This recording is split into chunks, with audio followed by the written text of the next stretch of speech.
গ্রামের নাম ছিল মোহনপুর গ্রাম। সেখানে সবাই মিলেমিশে একসঙ্গে থাকত। পাখিদের কলরব ও চারিদিকে সবুজে ঘেরা গ্রাম ও গ্রামের মেঠো রাস্তা সব মিলিয়ে যেন গ্রামকে এক মোহময় রূপ দিয়েছিল। এই গ্রামের সকল মানুষ একে অপরের পাশে দাঁড়াত।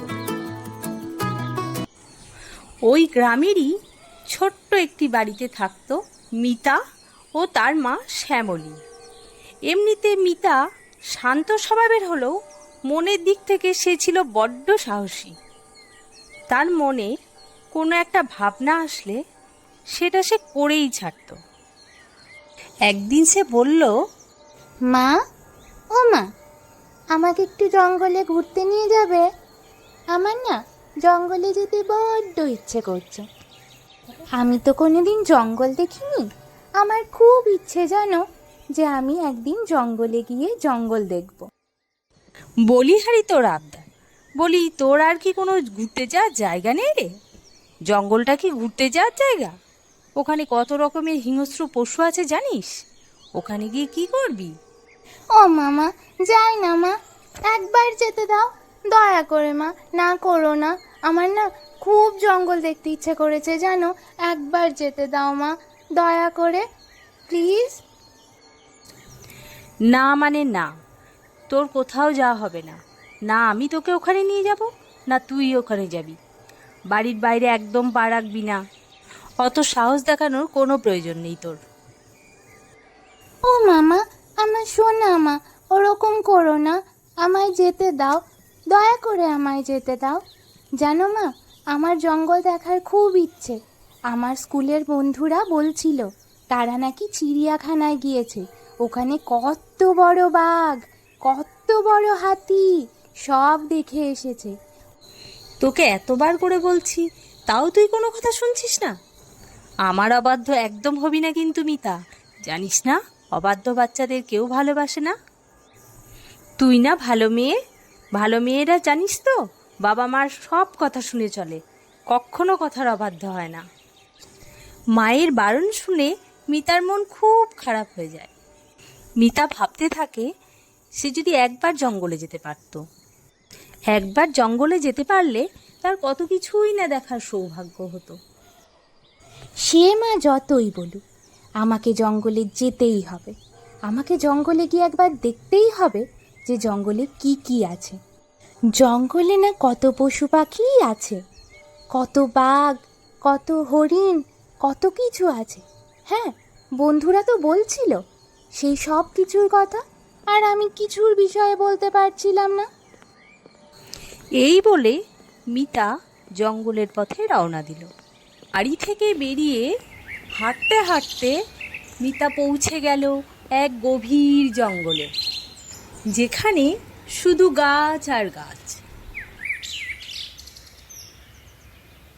হঠাৎ করে মিতা এসে পড়ল এক বাঘের সামনে।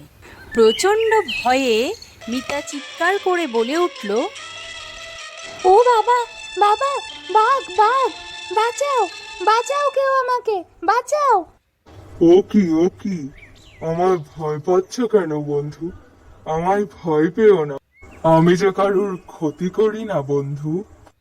কিন্তু কিন্তু তুমি তো বাঘ, তুমি তো আমায় খেয়ে ফেলবে, তুমি তো আমায় খেয়ে ফেলবে। বলো, আমি কি করে তোমাকে বিশ্বাস করব? তুমি চিন্তা করো না, আমি এই জঙ্গলেই থাকি, আমি কারোর ক্ষতি করি না। কিন্তু তুমি এখানে কি করছো বন্ধু? আমি আমি যে এখানে জঙ্গল দেখতে এসেছিলাম বন্ধু, কিন্তু এখানে এসে আমি পথ হারিয়ে ফেলেছি।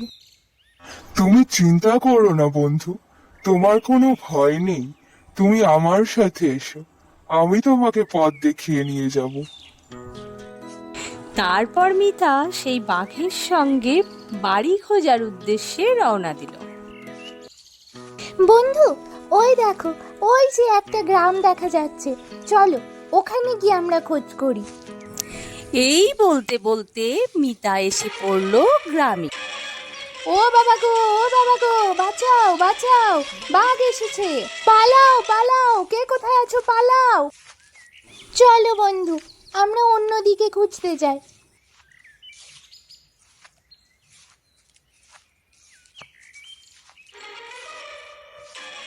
বাঁচাও, ও বাবা গো বাঁচাও। ভয় ভয় পেও পেও না, না, তুমি ভয় আমাকে পেও ভয় না, পেও না ওকে ভয় তোমরা, পাওয়ার কোনো ভয় দরকার পেও নেই। না, ও আমার আমাকে বন্ধু ভয় পাওয়ার হয়েছে। কোনো প্রয়োজন নেই। এই কথা শুনে লোকটি অবাক হয়ে যায়। আমি যে জঙ্গলে পথ হারিয়ে ফেলেছিলাম, তাই ও আমাকে সাহায্য করছে। তুমি কি বলতে পারবে আমার বাড়িটা কোথায়? আমি তো জানি না মা, সেটা তো আমি বলতে পারবো না। পথে যেতে যেতে বাঘটি বলে ওঠে, বন্ধু, তুমি এখানে একটু দাঁড়াও, আমি একটু জল খেয়ে আসি। ঠিক আছে বন্ধু, তুমি যাও, জল খেয়ে এসো। আমি তোমার জন্য এখানেই অপেক্ষা করব। মিতা যখন সেখানে অপেক্ষা করছিল, ঠিক সেই সময় সেইখানে এসে পৌঁছায় এক সাধু। কি রে মা, তুই এত গভীর জঙ্গলে কি করছিস? এখানে একা একা, তোর সাথে কেউ নেই? পথ হারিয়েছিস বুঝি? হ্যাঁ সাধু বাবা, আমি জঙ্গলে পথ হারিয়ে ফেলেছিলাম, তাই আমি পথ খুঁজতে খুঁজতে এখানে এসে পৌঁছেছি। আয়, আমার কাছে আয়, আমি তোকে বাড়ি পৌঁছে দেবার ব্যবস্থা করছি। ভয় পাস না মা, আমাকে বিশ্বাস করতে পারিস। হ্যাঁ সাধু বাবা, আমি আপনার সাথে যেতে প্রস্তুত, কিন্তু এখানে যে আমি আমার বন্ধুর জন্য অপেক্ষা করছি। বন্ধু? বন্ধু এলো কোথা থেকে? ও না বললো জঙ্গলে পথ হারিয়ে ফেলেছে, তাহলে বন্ধু এলো কোথা থেকে? তাহলে আমি ওকে এখান থেকে কি করে নিয়ে যাব? কি করে ওকে উৎসর্গ করব? না, যেভাবে হোক, যে করেই হোক, আমাকে এখান থেকে ওকে নিয়ে যেতেই হবে। ঠিক আছে বৎস, কিন্তু আমি যে জানি তোমার বাড়ি কোথায়, তোমার মা কোথায় আছে। তুমি আমার সাথে এলে আমি তোমাকে ঠিক তোমার বাড়িতে পৌঁছে দেব। সত্যি সত্যি বলছেন আপনি সাধু বাবা? আমাকে সত্যিই পৌঁছে দেবেন আমার মায়ের কাছে? তাহলে নিয়ে চলুন এক্ষুনি আমায় আমার মায়ের কাছে, দয়া করে নিয়ে চলুন।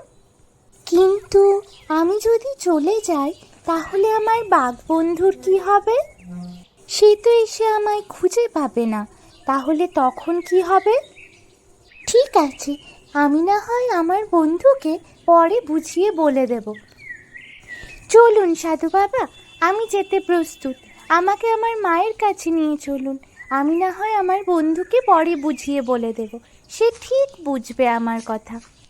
সেই ভণ্ড সাধুর প্রলোভনে পড়ে মিতা তার সঙ্গে যেতে শুরু করলো। সেই ভণ্ড সাধু তাকে নিয়ে গেল একটি গুহার ভেতর। সাধু বাবা, আপনি যে আমাকে বললেন আমার বাড়িতে নিয়ে যাবেন, কিন্তু এটা তো আমার বাড়ি নয়। আপনি তাহলে আমাকে গুহার মধ্যে আনলেন কেন? এই গুহার মধ্যে কি আছে সাধু বাবা? এই গুহার মধ্যে কি আমার মা আমার জন্য অপেক্ষা করছে?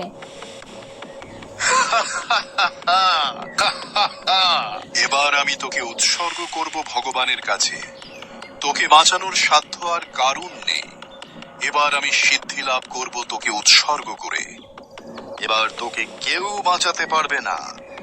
না না, আমাকে মেরো না, আমাকে মেরো না, দোহাই তোমার, আমাকে মেরো না, আমাকে উৎসর্গ করো না, দয়া করে, দয়া করে। ঠিক সেই সময় মিতাকে খুঁজতে খুঁজতে বাঘটি এসে পৌঁছায় সেই গুহার সামনে। সেই গুহার সামনে গিয়ে বাঘটি শুনতে পায় মিতার চিৎকার। চিৎকার শুনে বাঘটি গুহার ভিতরে যায় মিতাকে বাঁচাতে।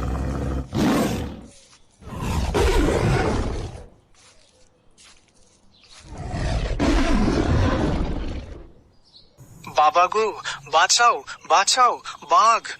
আমায় ক্ষমা করে দাও, ভুল হয়ে গেছে আমার, আমি আর কখনো এরকম করব না। থামো বন্ধু, থামো, শান্ত হও বন্ধু, শান্ত হও। ও তো নিজের ভুলটা বুঝতে পেরেছে, বলো। ক্ষতি করো না বন্ধু, ওকে কিচ্ছু করো না, শান্ত হও তুমি, শান্ত হও। তুমি যে আমাকে বাঁচাতে এসেছো, এই যে আমার কাছে অনেক বড় কথা বন্ধু। তোমার থেকে বড় বন্ধু যে আমার কেউ নেই। তুমি শান্ত হও বন্ধু, আমার জন্য। ঠিক আছে বন্ধু, তুমি যখন বলছো, আমি ওর কোনো ক্ষতি করব না।